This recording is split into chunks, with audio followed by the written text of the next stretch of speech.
বরিশালে পানি সংকটে ৯টি গ্রামের মানুষ। তাদের অভিযোগ, বোতলজাত পানির কারখানা স্থাপনের পর থেকে এলাকায় এই সংকট দেখা দেয়। তবে অভিযোগ মানতে নারাজ কারখানা কর্তৃপক্ষ। এর জন্য দায়ী করলেন জলবায়ু পরিবর্তনকে। ঘন্টার পর ঘন্টা টিউবওয়েল চাপার পরও আসে না পর্যাপ্ত পানি, আবার কোনো কলে তাও আসে না। বরিশালের বাবুগঞ্জ উপজেলার হিজলা গ্রামের চিত্র এটি। সুপেয় পানির অভাবে দুর্ভোগের শিকার আশপাশের আরও ৮টি গ্রামের মানুষ।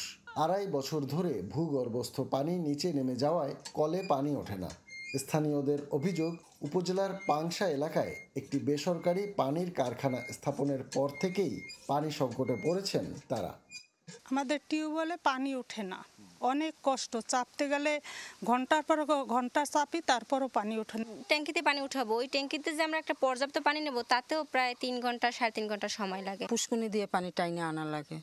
কিন্তু তা তো মনে করেন গরুর ঘর ধোয়া যায়, কিন্তু গরুর তো আর আমরা তো বাহিরের গরু পুষি, ওরে তো আর আমাদের ওই পুষ্কুনির পানি খাওয়াইতে পারি না, ওদের আমার ডিপির পানি খাওয়ানো লাগে।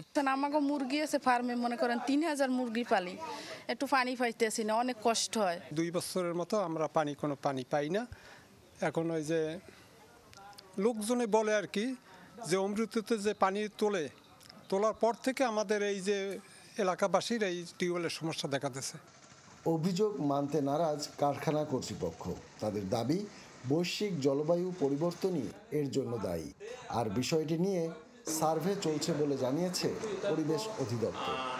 যে এই যে কতগুলো কারণ, যে স্তরগুলো নিচে নেমে যাচ্ছে এই গ্রীষ্মের সিজনে, অনাবৃষ্টি, খরা, যার কারণে নেমে যাচ্ছে। শুধু এই কারণে যে আমাদের বিরুদ্ধে অভিযোগ, আসলে এই অভিযোগটা আমি মনে করি সঠিক নয়। যদি আমরা এই ধরনের তথ্য প্রমাণিত হয় যে তাদের কারণে এলাকাবাসী পানি পাচ্ছে না, তো আমরা তাদেরকে বলবো পানির উত্তোলনের পরিমাণ কমাতে, এবং বা পাম্প যখন পানির সমস্যা হয় তখন বন্ধ রাখতে আমরা বলবো।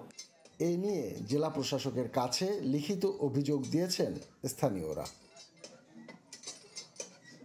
কাউসার হোসেন রানা, চ্যানেল 24, বরিশাল। শাইনি চুলে এখন হবে সব হেয়ার স্টাইল। সিল্কোর দ্বিগুণ শাইনি চুল প্রতিদিন।